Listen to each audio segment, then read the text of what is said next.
తినరా, బాగా తిను. ఏదన్నా పని చేద్దామని కొంచెం కూడా లేదు. చిన్నోని చూసి నేర్చుకోరా. రెంట్ వాడే కడుతున్నాడు, కరెంటు బిల్లు వాడే కడుతున్నాడు. నీ వల్ల మాకేం రా ఉపయోగం?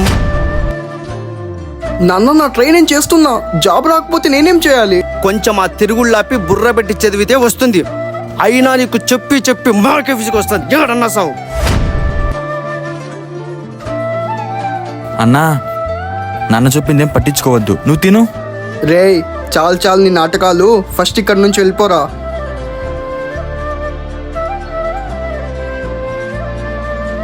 భగవంతుడా, ఇక నా వల్ల కావట్లేదు. నువ్వే వాన్ని ఎలాగైనా మార్చు. మా అన్నకి నేను ఎందుకు ఇష్టం లేదో ఏమో, ఎప్పుడు నన్ను ఒక పరాయి వాళ్ళగా చూస్తాడు. కనీసం అన్నం కూడా తినేకి ఇవ్వట్లేదు. ఎప్పుడు జాబ్ జాబ్ జాబ్. అది రాకపోతే నేనేం చేయాలి?